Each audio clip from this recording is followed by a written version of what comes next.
What's up, guys? Welcome to Daily Dose of Reddit. This is your host, Zach, and today's subreddit is r/IDoWorkHereLady. This story's called Yelled At by a Customer at Work. This happened to me in March of this year, just as the lockdown started and many stores had started having special shopping hours for elderly and high-risk customers. I worked at a grocery store on the overnight stock crew, and my shift ended at the same time the special hours started. I would frequently pick up items I needed at the end of my shift before heading home. On this particular morning, we had finally gotten a shipment of toilet paper and cleaning wipes in. I picked up a 12-pack of the cheapest toilet paper in the store and a canister of Clorox wipes for my mom, who is high risk. I was not wearing my black work polo because I was 7 months pregnant and it didn't fit, so I was allowed to wear a plain black t-shirt instead. I picked up a few food items and headed for the register. I ended up in line behind an older woman. She said very pointedly to the cashier, who is a friend of mine, that we needed to be more strict on the elderly and high-risk guidelines. She looked straight at me as she said this. She said we needed to have a guard at the doors to make sure no one was coming in during the special hours except those that actually needed to shop at those times. At our store, it was from 7 a.m. to 8 a.m. every day. She also said that if the store lets other people in to shop, they should make sure that they don't buy the essentials that other people need. Looking at the toilet paper and Clorox wipes in my hands. Now, my coworker is an elderly woman, and she's not shy. She's a spitfire, and she'll tell you what she thinks and doesn't give two craps about what you think. She looks straight at the woman and says, "There is a limit on essential items. You can't buy 2 packs of toilet paper." The customer had 2 of the biggest packs of toilet paper we sold. We're talking 18 rolls. The woman snapped at her with a, "Fine, whatever, but I'm not coming in here if you're gonna keep letting other people in during the special hours.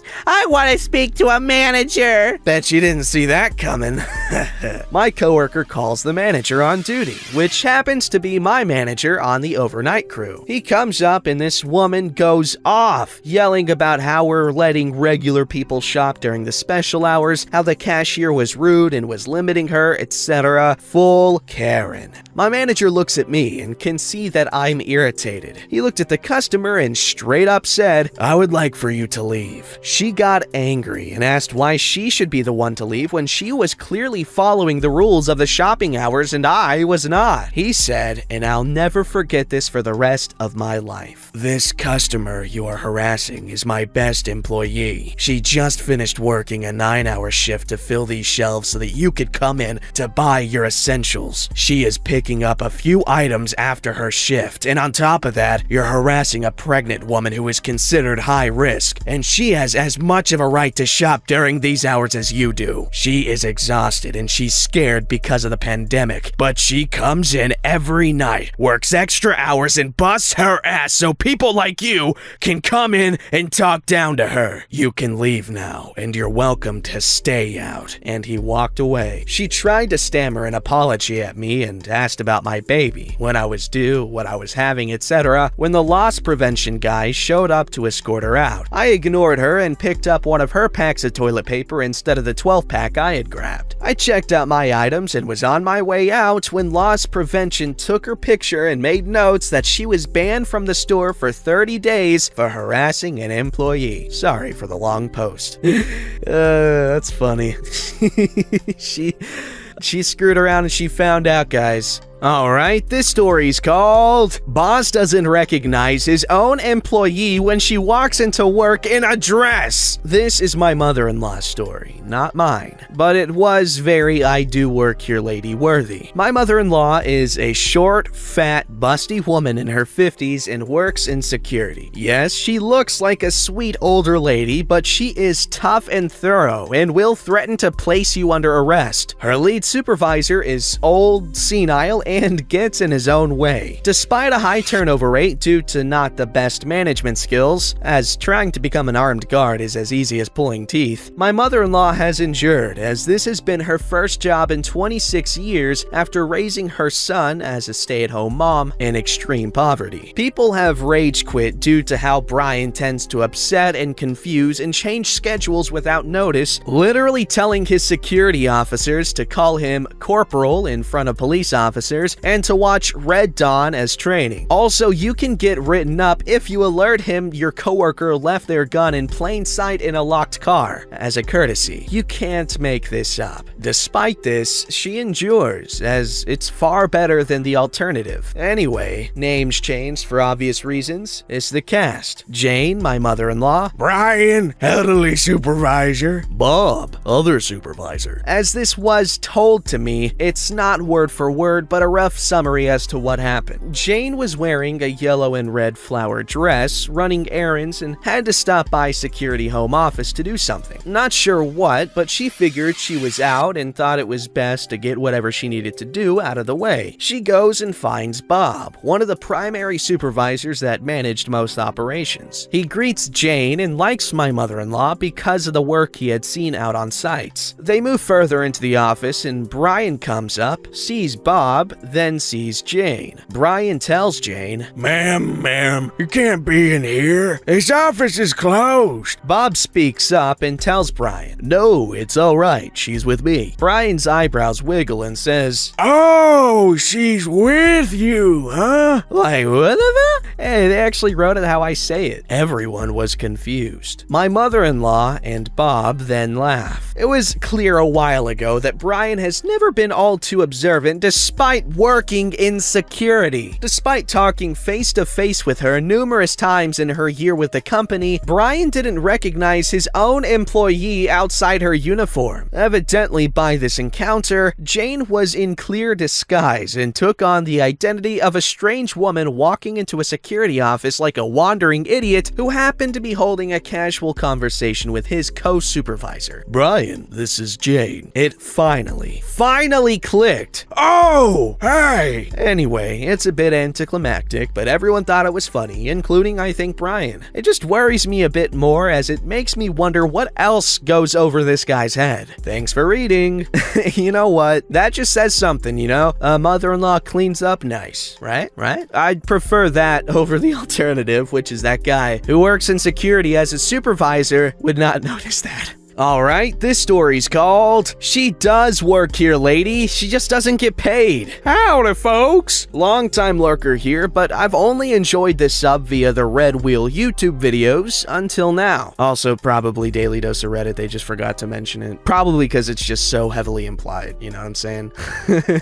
While it's not the typical retail horror story, I thought you might enjoy it here anyway. I'm a retired veteran and have been for more than 20 years, making this story just about 3 decades old. Usual disclaimers for the passage of time and my failing memory, but I'll do my best. Here's the cast. Impatience Karen, a cranky military spouse, records lady, a sweet older woman who worked in the office part-time, and me. That's me, OP. Sorry if this setup gets too long. I'm in civilian government service these days, but back then, I was a technical sergeant in the healthcare administration field. I had been assigned to the base hospital's outpatient records office as the non-commissioned officer in charge not long before these events transpired, and we were short-staffed due to Operations Desert Shield and Desert Storm. So we were busy. This was long before the days of electronic medical records. These were good old-fashioned colored folders, chock full of all your appointment notes and test results, all filed on shelves. Lots and lots of shelves. What with active duty personnel, their family members, and local retirees and their spouses, there were about 44,000 of them. If you scheduled an appointment more than 24 to 48 hours in advance, we would pull your record the night before and send it to your provider's clinic. Otherwise, you had to come see us yourself to sign out your record before you could be seen. It was a weekday, early to mid-morning, I think, and we had a long line of patients at our service window. I was on duty along along with 2 to 3 junior enlisted workers, and Records Lady, a very nice lady. We were dodging each other in the narrow aisles and pulling records as quickly as we could. It wasn't quick enough for impatient Karen though, who Records Lady was helping. I was near the window checking a patient's eligibility when impatient Karen sighed like the air brakes on a bus pulling up to the curb. A moment later, impatient Karen whines. What is taking so long? Then, This is stupid. I can't believe this. and What's wrong with her? waiting in line is rarely fun, and is much less so when you or your children are sick, so I get it. I stepped up and told impatient Karen that I'd check on her record and be right with her. I found Records Lady in the aisles, looking at the shelves with confused frustration, and I understood the delay. Records Lady had suffered a traumatic brain injury some years before, and while she didn't have any major deficits or disabilities, she occasionally had trouble processing numbers. Our records were organized using a terminal digit system, based on the first 2 digits of the last 4 digits of the service member's social security number. This could be challenge enough for Records Lady if she wasn't in a rush. Being under the pressure of a foul-tempered Karen didn't help. I suggested she take a break in the back, found the record, and took it to the service window. Here you go, ma'am. I'm sorry about the wait. Finally! You need to get rid of that woman! I can't believe she actually gets paid to work here! Each exclamation point was accompanied by an increase in volume and venom. I should complain to your commander! I wondered how in the hell this woman could not see and understand the differences between Records Lady's uniform and mine. I was wearing BDUs, or battle dress uniform, and she was wearing street clothes with an apron. Mine was woodland camo, and her apron was white with some red trim, maybe pink too, and a conspicuous red cross smack dab in the middle of it, as in the American Red Cross. After handing impatient Karen her record, I understand your frustration, and again, I'm sorry for the wait. But while she, Records Lady,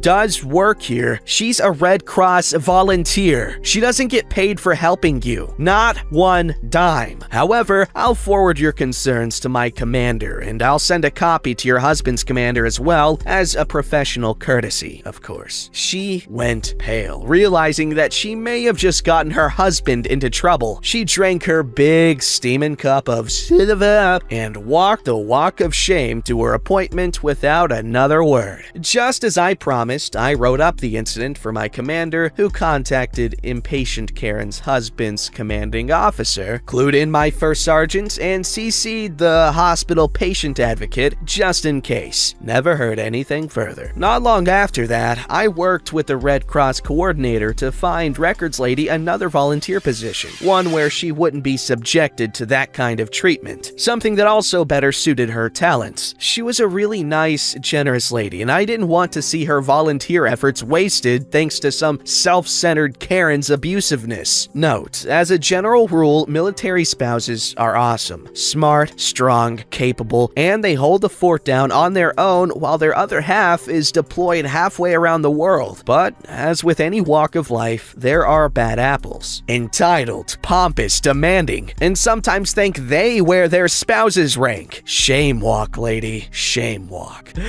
Oh my god, it makes me so happy that, people will get in trouble if a military spouse tries to tout their spouse's rank to get something done, to intimidate someone or something. I really appreciate that fact, because situations like these sucks to suck. This story's called You're Paying for My Time. Just saying, this did not happen to me, but to my father. This story happened in the last century. I never got told when exactly. My father worked for a company and he helped people who had trouble with their software, or at least something technical. I can't remember exactly. In East Germany, where this story takes place, it was common that when you worked with your customers, you'd wear formal clothes, or at least at my father's job. One day, one of their clients, a lawyer, had problems and called the company. He needed help quickly, but it was the worst time for cars or to take the bus, so my father offered to drive there because he had and still has a motorcycle. On this day, he was working without customer contact, so he wore rather informal clothes. When he arrived at the lawyer's workplace, he still wore his motorcycle jacket and held his helmet. He walked in, and before he could say a word, the lady who was the secretary told him to wait and that the boss was busy. My father is a very peaceful man with no intention to get into any kind of conflict, so he just waited for 20 minutes. Then he spoke up and said, "I really understand that your boss is busy, but I think I should inform you that I work for the company and you are paying me for my time, so I can absolutely wait. Every minute I sit here means more money for me." She then realized that this troubled-looking man was the technician and not a client. I wasn't there, but my father told me that the look on her face was priceless. He immediately got access to the computer and the lady even offered him tea. It happened years before I was born, but if I had a time machine, I would go to see this. That's a really nice story. What a kind guy your father is. But I'm just saying personally, I'm sure this has a lot of sentimental value for a memory that isn't even yours. But I think I would use a time machine for something much more significant, like the release date of Tenacious D, The Pick of Destiny. I could go back there and convince everyone to go watch it and buy as many tickets as I personally can so that it blows up in the box office and just the world is overall a better place. Who knows, we probably wouldn't even be in a pandemic right now had that movie done well. Don't ask me how I arrived to that conclusion, but a lot of thought went into it, and I can outline exactly why it would prevent it, but I choose not to for the sake of time. Alright, this story is called Entitled Mother is Really My Stepmom. Oh no, my butt fell off and slapped the ground. When I was around 19, I started my own business. Being a shop owner was cool for a while. Then a woman came in and said she needed a cake. For context, my shop is not a cake shop. Thinking she was confused, I told her the cake store is down the street. She said, "No, I know it's here." I insisted she was making a mistake and it's where I told you it was. Then she left in a huff and a puff. Sometime later, I received an angry call from my father saying that woman was his wife and she came in to take the cake for his birthday that I made him. I laughed so hard. There's my butt again. I fell off and slapped the ground because I got cake. Cake, but entitled mom doesn't.